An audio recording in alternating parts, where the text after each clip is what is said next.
So anxiety and stress are interesting. They're very related. Stress is when, like, if you look at an iron beam, when an iron beam is under stress, it's because it's being bent in two different directions at the same time.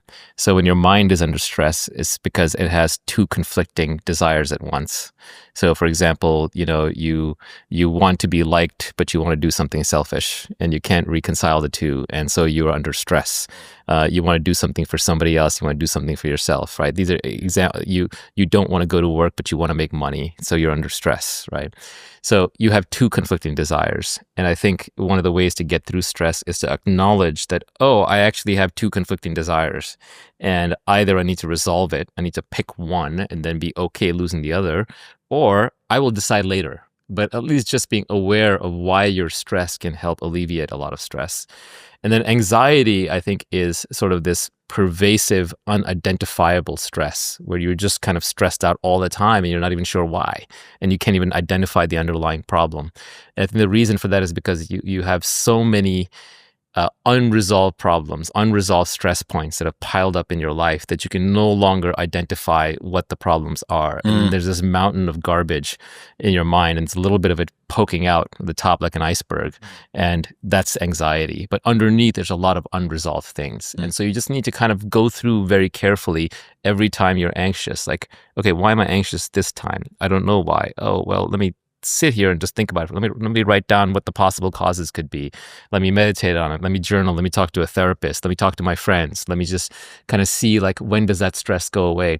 If you can kind of identify and unravel and resolve these issues, then I think that helps get rid of anxiety. A lot of the anxiety is piled up because we move through life too quickly, not observing our own reactions to things. We don't resolve them. So this goes counter to what I was saying earlier about not reflecting too much on things. But you reflect on the problems to observe them and solve them. You don't reflect on them to feel better about yourself. To indulge them. Well, if you're doing it to just feel better about yourself, that could be strengthening your personality and your ego, and could be creating a more fragile personality. One big anxiety resolver for me is just ruminating on death. I think that's a good one. You're going to die. It's all going to zero. You cannot take anything with you. And I know this is trite, and I know we don't spend enough time thinking about the big questions. We kind of give up on them when we're very, very young. A little child might ask the big questions like, why are we here? What's the meaning of life? What is this all about? Is there Santa Claus? Is there God? But then as adults, we're taught not to think about these things, or we've given up on them. But I think the big questions are the big questions for good reasons. And if you can keep the idea in front of you at all times that you're going to die and that everything goes literally to zero, what's there to stress about? Yeah, for better or worse, life is very short. How should people deal with its briefness? Enjoy it.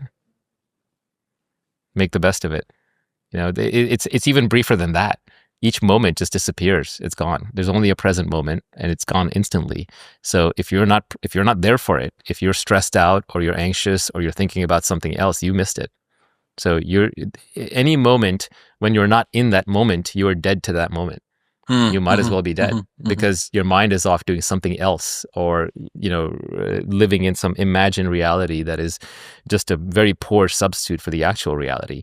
So one of my recent realizations was, what is wasted time? What is a waste of time? So I don't like to waste time, but what is wasted time? And everything is wasted time in a sense, because nothing matters in the ultimate. But in each moment, the thing matters. In each moment, it's the only thing that matters, actually. What's happening in front of you literally has all the meaning in the world. And so what matters is just being present for the thing. So if you're doing something that you want to do and you're fully there for it, then it's not wasted time. If you don't want to do it and your mind is running away from it, and you're reacting against it, and you're wishing you were somewhere else, and you're thinking about some other thing, or you're anticipating some future thing, or regretting some past thing, or being fearful of something, then that's wasted time. That's time that's being wasted when you're not actually present for the reality in front of you. So my definition of wasted time, yes, I do want some material things in life, and there are things that have more value than others within this life, but this life is very short and bounded. So the true wasted time is a time that you're not present for, when you're not there for it, when you're not doing the thing you want to do to the best of your capabilities such that you're immersed in it. If you're not immersed in this moment, then you're wasting your time. People get worried about dying and no longer being here, but they don't realize that so much of their life is spent not being here in any case. That's right. And I think people crave being here for it. And when you're here for it, you're actually not thinking about yourself. You are more immersed in the thing, the moment, the task at hand. We don't want peace of mind. We want peace from mind. That's right. Yeah, you don't the mind is what will eat you alive if you let it. And there's more to you than the mind. How so? Well, I mean, if I don't want to disassemble the body, so to speak, right? Because Please go on. Yeah, at the end of the day, like everything arises within your consciousness, right? You've got nowhere else to experience it. Sorry? You've got nowhere else to You experience got nowhere else to experience it. And that consciousness is relatively static in the sense that it's been exactly the same from the moment you were born to the moment you die. And everything that you experience from your body, from your mind, to the world, to everything is within that consciousness. And that thing, that base layer of being, and this is what the Buddhists will tell you, is the real thing. Everything that comes and goes in the middle, including your mind, including your body, is unreal. And trying to find stability in those transient things is your castle that you're building on sand that's going to crumble. Life is going to play out the way it's going to play out. There will be some good and some bad. Most of it is actually just up to your interpretation. You're born, you have a set of sensory experiences, and then you die. How you choose to interpret those experiences is up to you, and different people interpret them in different ways.